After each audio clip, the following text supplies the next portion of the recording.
The unexpected patient. The rain pelted against the windows of Portland General Hospital's emergency department as Emily Zhao cleaned out her locker. 13 years of dedicated service, countless lives saved, and now she was being replaced by an algorithm. The notice had come that morning. Effective immediately, her position as senior trauma nurse was no longer necessary due to technological optimization. "It's nothing personal," Dr. Reeves had said, not quite meeting her eyes. "The new Mediscan AI system is 99.8% accurate in diagnosing trauma cases. The board decided we don't need as many specialized nurses." Emily tucked her stethoscope into her bag, the one her grandfather had given her when she graduated nursing school, worn smooth from years of use. She glanced around the empty break room one last time. 3 a.m., and not even her colleagues around to say goodbye. Just the steady beep of monitors and the squeak of orderly shoes in the hallway. Outside, the April rain soaked through her jacket as she trudged to her car. The dashboard clock glowed 3:17 a.m. as she pulled out of the parking lot for the last time. 13 years, gone in 13 minutes.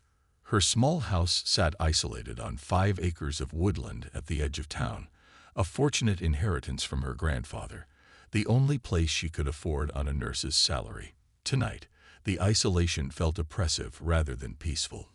Emily dropped her bags at the door and headed straight for the kitchen cabinet, where she kept a bottle of whiskey for special occasions.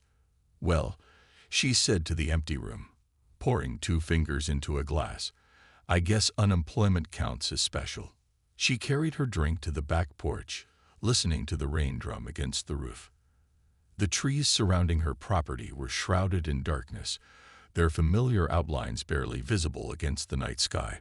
Emily sipped her whiskey, feeling the burn trace a path down her throat.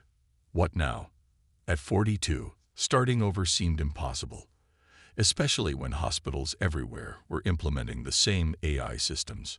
The first indication that something was wrong came as a faint vibration beneath her feet. Then a high-pitched whine cut through the rain, growing louder by the second. Emily stood, peering into the darkness.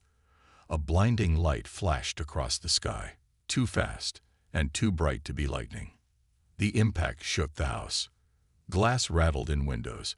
Pictures fell from walls. The tree line at the edge of her property lit up with an orange glow. Emily's training kicked in instantly. She dropped her glass and ran inside, grabbing her emergency medical bag, the one she put together years ago for wilderness hikes. Flashlight, trauma shears, pressure bandages, burn kit. She shoved her phone in her pocket and raced out into the rain.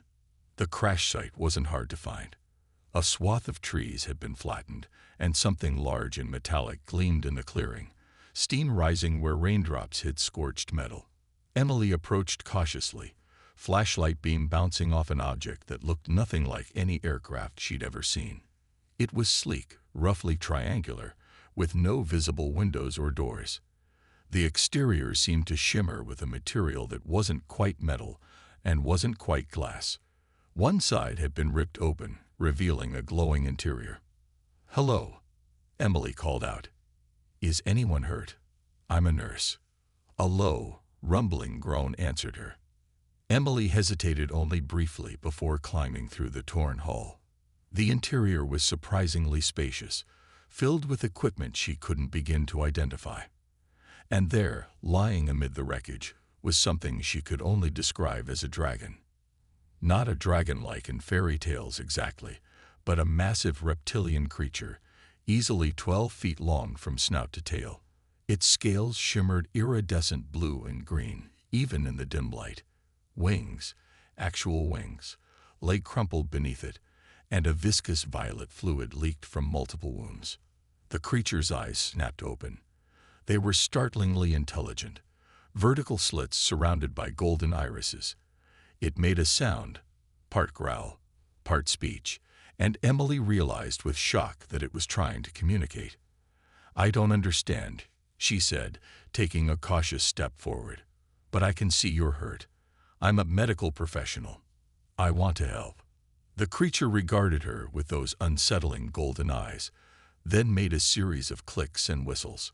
A panel on what Emily now recognized as some sort of control console lit up, and a mechanical voice spoke. Translation protocol initiated. Language identified. English, North American dialect. After a brief pause, the same voice continued. Warning. Critical damage to life support systems. Warning. Ambassador Zorax severely injured. Atmospheric contamination imminent. Emily approached slowly, hands raised to show she meant no harm. I'm a trauma nurse. Let me help. The dragon-like creature, Ambassador Zorax, apparently watched her movements. Then it spoke again, the words processed through the ship's translator. Human. This vessel has crashed on your world due to navigation system failure. I am Zorax, third ambassador to the royal court of the Draconis Empire. I require medical assistance. Emily's mind raced to process what was happening. Aliens were real. One was lying injured in front of her.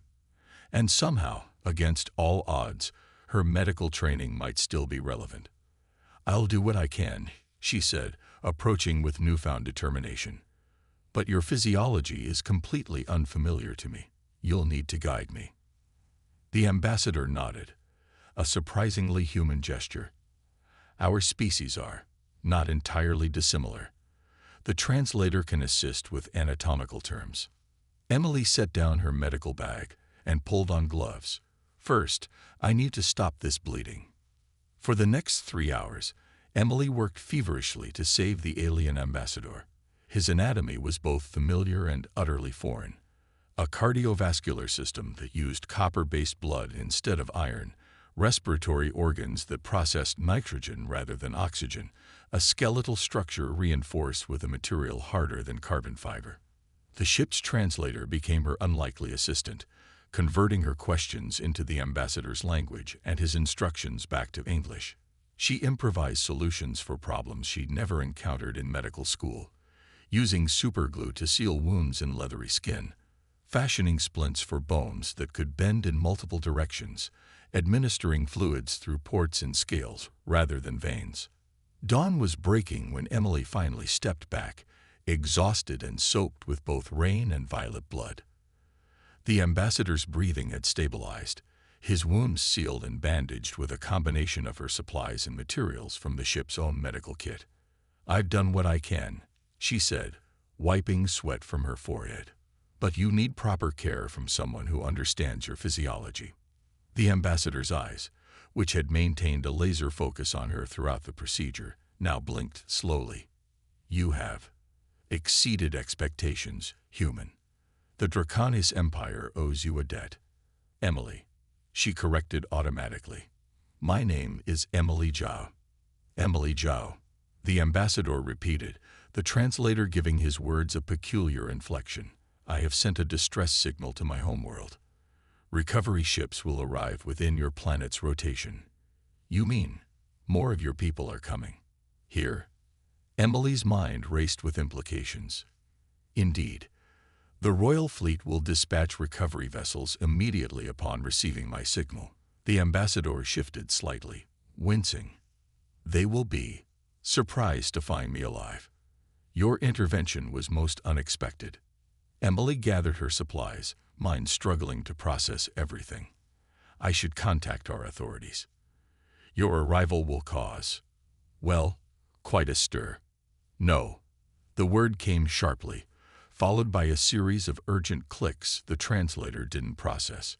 Your world is classified as pre-contact. My presence here is already a violation of protocol. If your authorities were to discover this vessel before my people retrieve it, what would happen? Emily asked. The ambassador's gaze was steady. Your species has a history of reacting unpredictably to the unknown. My empire prefers controlled first contact scenarios.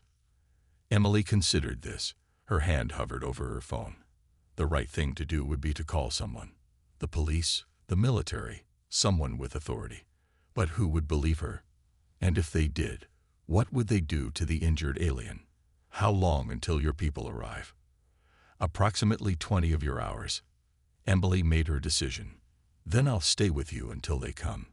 Keep you stable, But you need to promise me something. The ambassador tilted his head, another surprisingly human gesture. What does the human Emily Zhao require? Promise me your people will come peacefully. No weapons, no threats. This is first contact for us, and I don't want it to start with violence. The ambassador was silent for a long moment. Then, with obvious effort, he raised one clawed appendage and extended it toward her. In the tradition of my people, I offer you the claw of truth. I swear that no harm will come to your world from this encounter. Emily hesitated, then reached out and grasped the offered claw, warm and surprisingly smooth against her palm. I'll hold you to that, she said.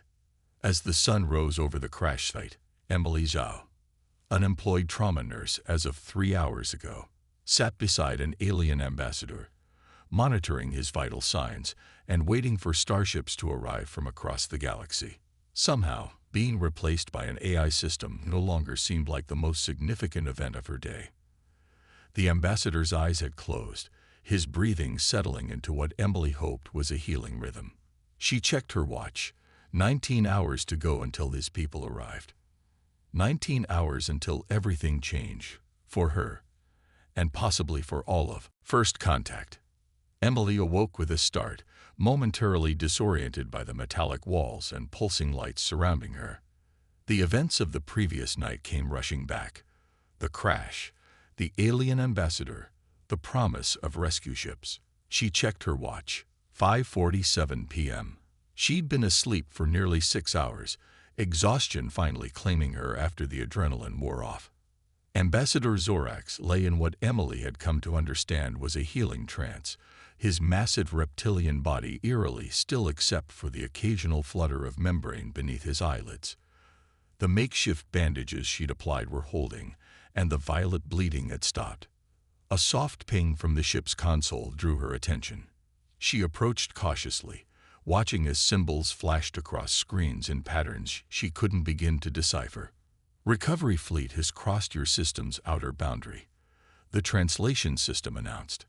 Estimated arrival: 4 hours, 17 minutes. Emily's stomach tightened. In just over 4 hours, Earth would experience its first official contact with an alien civilization. And somehow, she had become the welcoming committee. I should get cleaned up, she murmured, looking down at her blood-stained clothes. The translator clicked. This unit can assist with decontamination. Before Emily could respond, a soft mist sprayed from ceiling panels, enveloping her in a tingling cloud that smelled faintly of ozone. When it dissipated moments later, her clothes and skin were spotless, all traces of the ambassador's blood gone. That's convenient, she said, examining her now pristine hands. Is the ambassador stable enough for me to return to my house? I need to prepare for your fleet's arrival. The system processed her request, then responded. Ambassador Zorax's vital signs are stable.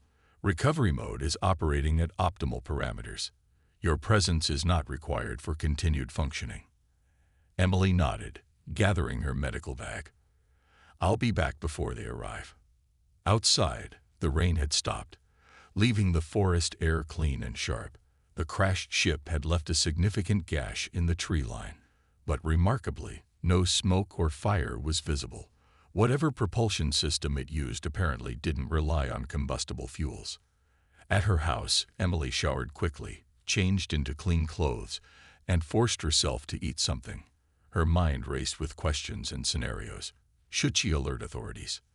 The ambassador had warned against it, but allowing alien ships to enter Earth's atmosphere unannounced seemed irresponsible at best. She was pondering this dilemma when her phone rang.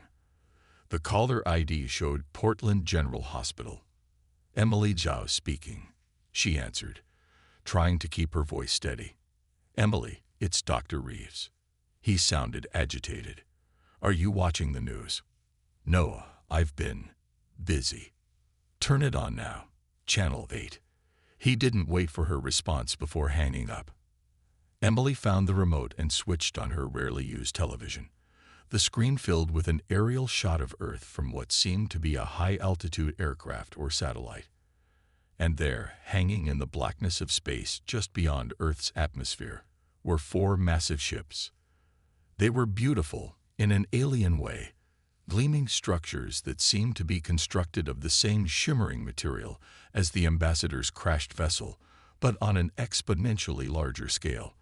Each appeared to be roughly the size of a naval aircraft carrier, with elegant curves and glowing energy signatures that no human spacecraft had ever displayed. The news anchor's voice trembled as she reported, "These 4 unidentified objects appeared in Earth's orbit approximately 30 minutes ago. Military forces worldwide have been placed on high alert, and NASA officials confirm they have received no response to communication attempts. The White House is expected to make a statement within the hour." Emily's phone began ringing again. Friends, colleagues, even her ex-husband. She ignored them all, grabbing her jacket and keys instead. She needed to get back to the ambassador before things spiraled out of control. As she drove toward the crash site, her radio reported that military jets had been scrambled in multiple countries. The United Nations Security Council was convening an emergency session. Social media was exploding with speculation, fear, and in some cases, celebration. First contact had arrived, ready or not. When Emily reached the edge of her property, she was shocked to find the road blocked by military vehicles. Soldiers in full tactical gear stood at a hastily erected checkpoint, weapons at the ready. A stern-faced officer approached her car. "Ma'am, this area is under quarantine. No civilians allowed past this point." Emily thought quickly. "I'm a resident. My house is just beyond those trees." The officer checked a tablet. "Emily Zhao, we've been trying to contact you. This entire area is being evacuated due to a potential hazardous materials situation." "Hazardous materials," Emily repeated, playing dumb. "That's all I'm authorized to tell you, ma'am. You'll need to proceed to the evacuation center in Portland." Emily gripped her steering wheel tighter. "Officer, I'm a trauma nurse with emergency response training. If there's a hazardous situation, I can help." The officer hesitated, then leaned closer to her window. "Look, this isn't about hazardous materials. Something crashed here last night, and it wasn't one of ours. Those things in orbit showed up right after we found the crash site. Connect the dots." Emily's mind raced. Who's in charge here? I may have information that could help. 20 minutes later, Emily found herself in a mobile command center, facing Colonel Harper, a gray-haired woman with piercing eyes and the bearing of someone accustomed to crisis management. "Ms. Zhao, I understand you claim to have relevant information about our situation." The colonel's tone was neutral, but her posture was tense. Emily took a deep breath. "Colonel, what I'm about to tell you will sound insane, but I need you to listen." For the next 10 minutes, Emily explained everything: finding the crashed ship, treating the injured ambassador, the promise of peaceful contact. The colonel's expression remained impassive throughout, but her eyes grew increasingly focused. When Emily finished, Colonel Harper was silent for a long moment. Then she pressed an intercom button. "Get me a direct line to Washington." Now, turning back to Emily, she said, "If what you're saying is true, we may have avoided an interplanetary incident. If you're lying or delusional, we've wasted precious time." "I'm not lying, Colonel. And the ambassador's injuries were real. They need medical attention beyond what I could provide." Emily leaned forward. "Let me take you to him. He knows me. He trusts me." The colonel studied her face.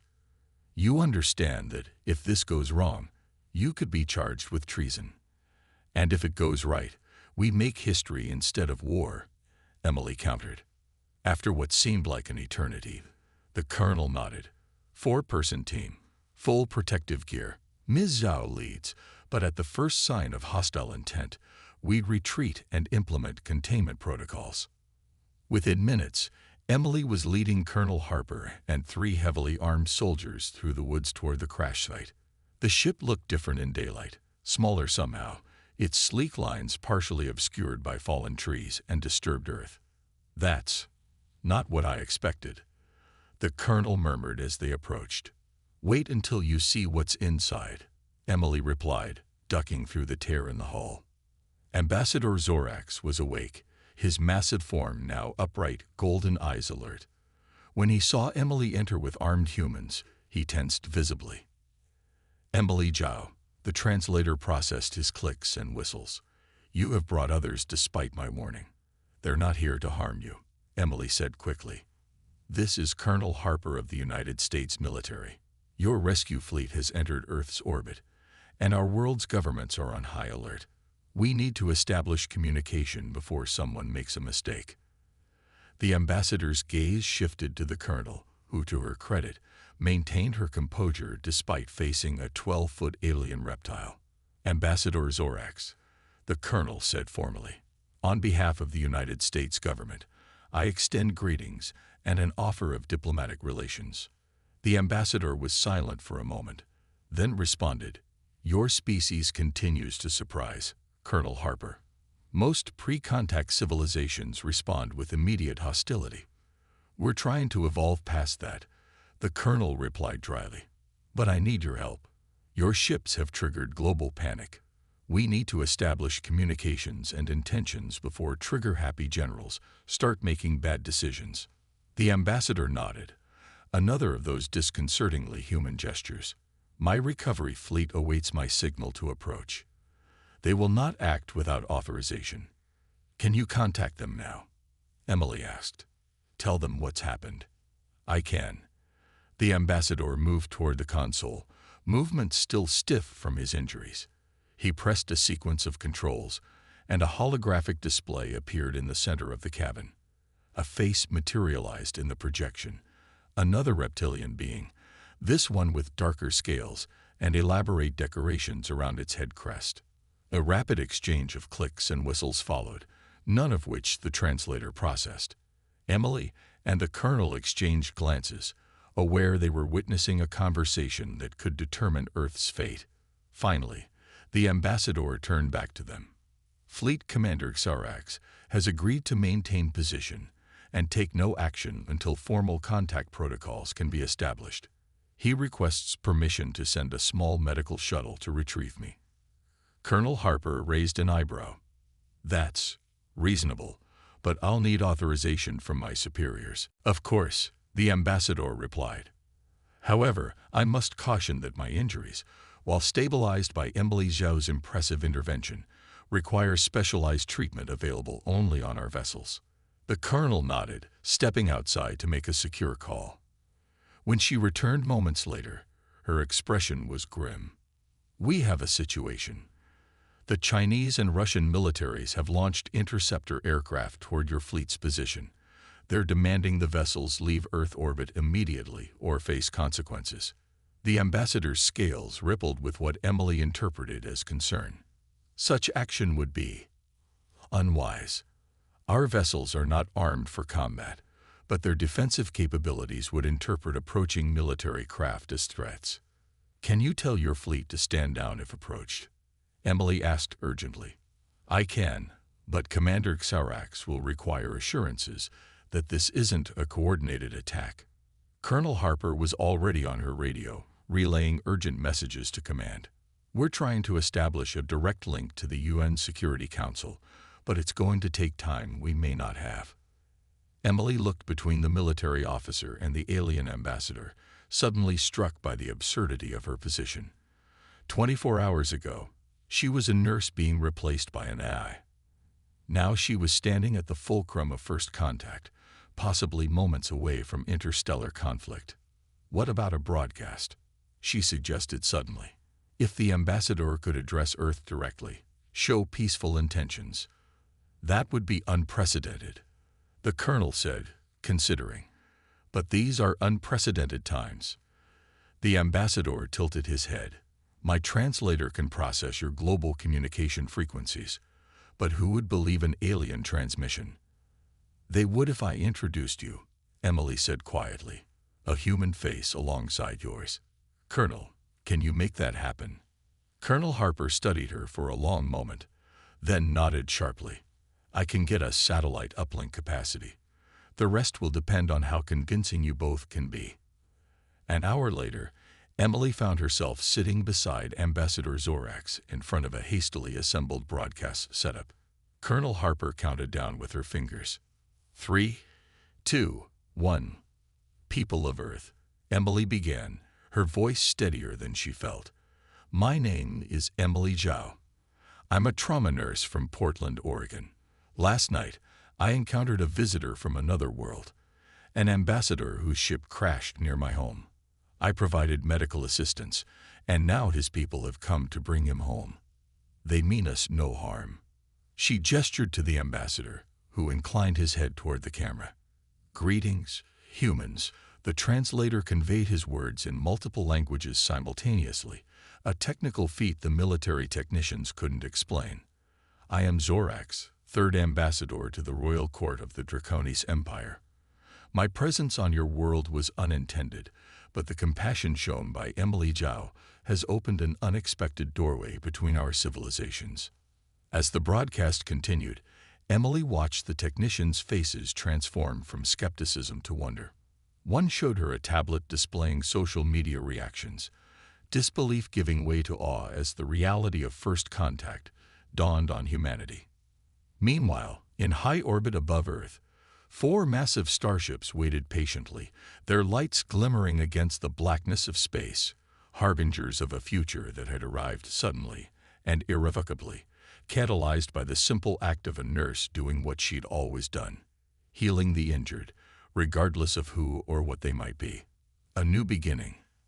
3 days after the broadcast, Emily sat in an opulent conference room within the United Nations headquarters in New York, still trying to process how dramatically her life had changed. Across from her sat Ambassador Zorax, now fully recovered thanks to the advanced medical technology aboard the Draconian medical shuttle that had been permitted to land under heavy security. Around them, representatives from major world powers argued about protocols, security concerns, and the implications of establishing formal relations with an alien civilization. The ambassador observed the proceedings with the patient detachment of someone who had seen similar scenes play out on dozens of worlds. They always react this way, he said quietly to Emily during a brief recess. Fear and excitement in equal measure. It is the way of species encountering the cosmos for the first time. Emily nodded, adjusting the uncomfortable formal suit she'd been provided for the occasion. How many times have you done this? First contact, I mean. Personally, you are my 7th.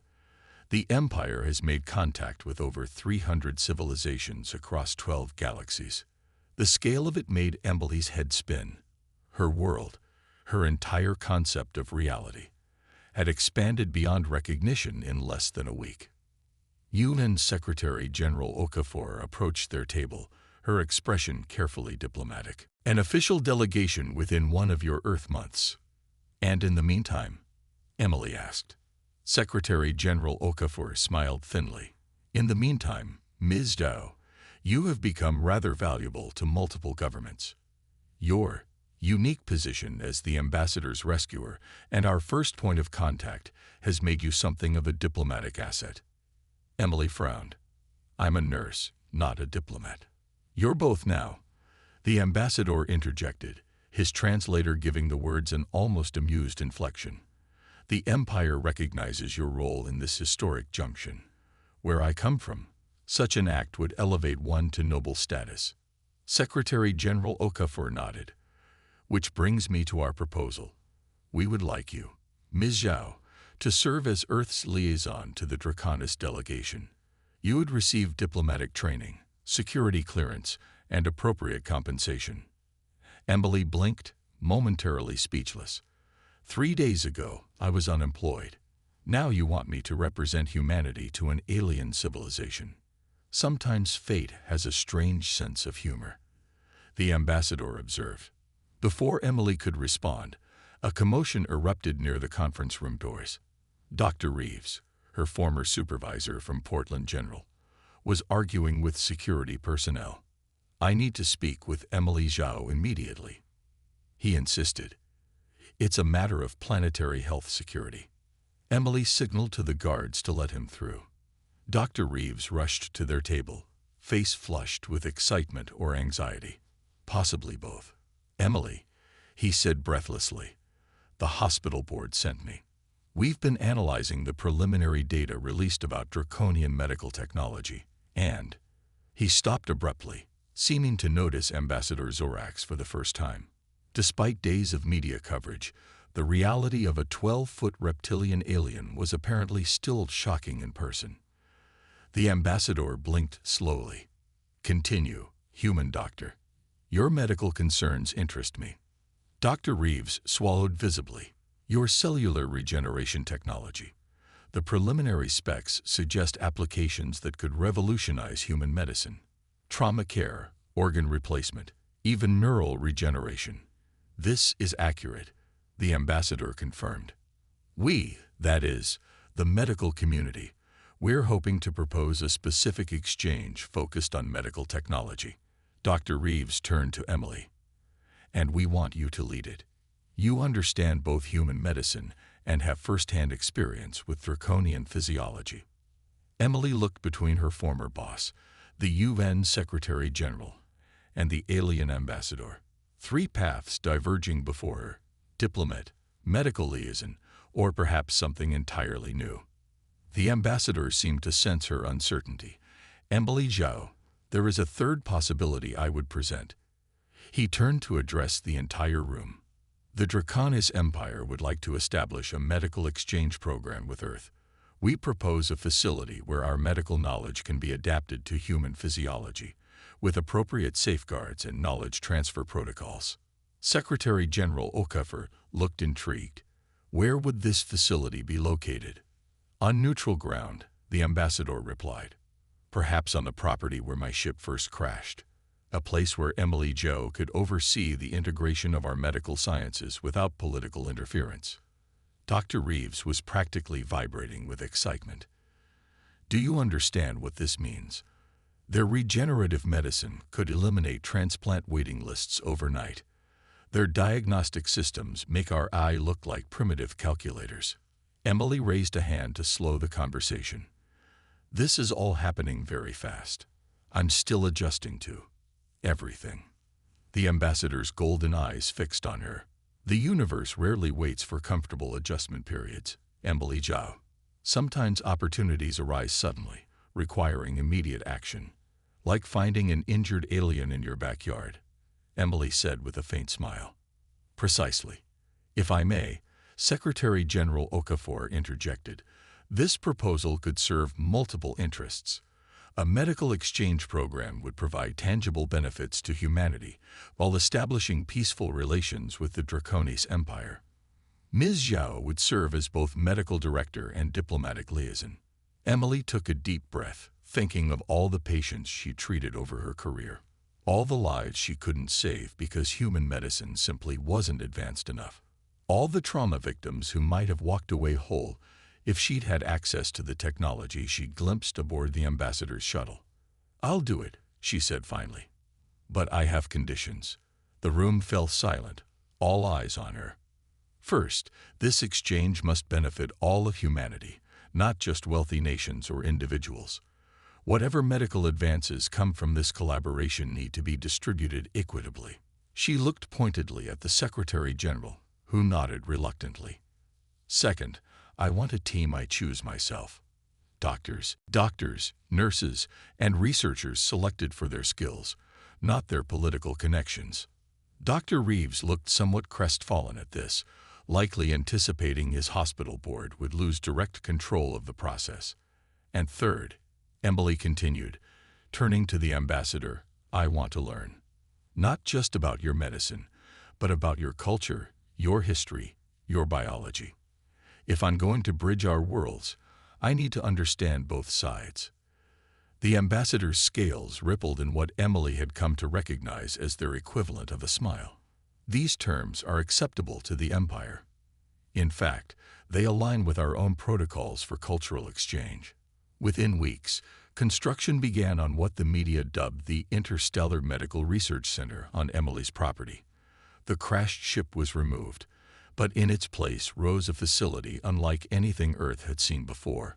A harmonious blend of human and draconian architecture built with materials that seemed to adapt to their surroundings. The initial draconian delegation arrived 1 month later as promised, a team of medical specialists, cultural liaisons, and diplomatic representatives. They brought with them technologies that human scientists could barely comprehend, let alone reproduce, but they also brought patience and a genuine desire to share knowledge. Emily's days became a whirlwind of discovery.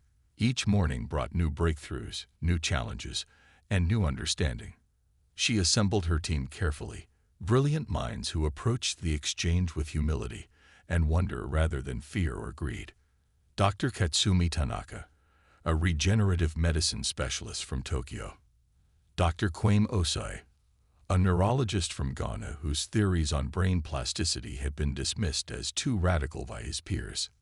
Nurse practitioner Maria Gonzalez, whose battlefield experience with Doctors Without Borders had given her unparalleled trauma management skills. And somewhat surprisingly, Dr. Reeves, who had resigned from Portland General after the board chairman suggested weaponizing draconian medical technology. 6 months after the crash that changed everything, Emily stood on the observation deck of the research center, watching the sun set over the forest that had once been merely her backyard. Ambassador Zorax joined her, his massive form moving with the grace his species possessed despite their size. "Your world has adapted more quickly than expected," he noted. "Most species require years to accept the reality of cosmic civilization." Emily smiled. "Humans are nothing if not adaptable." Indeed. The ambassador gestured toward the laboratory below, where human and draconian scientists worked side by side. "The neural regeneration protocol your team modified has exceeded projections. The first human trials for spinal injury repair will begin next month." "And the portable diagnostic system?" Emily asked. "Production begins next week. The first units will be distributed to what you call underserved regions, areas with limited medical infrastructure." Emily nodded with satisfaction. The diagnostic system was particularly meaningful to her, a handheld device that could identify virtually any human illness or injury with near-perfect accuracy, providing treatment protocols tailored to available resources. It was what the Mediscan Eye had promised but failed to deliver, and ironically, it would make traditional trauma nurses more valuable, not less. "There is a matter I must discuss with you," the ambassador said, his tone shifting to something more formal. "I will be returning to the Imperial homeworld next month. My mission here is coming to its conclusion." Emily felt an unexpected pang of loss. Despite their differences, she had come to regard the ambassador as a friend. "Will someone replace you?" "Yes, but that is not what I wish to discuss." The ambassador turned to face her directly. "The Imperial Court has taken note of your role in this historic exchange. They wish to extend an invitation."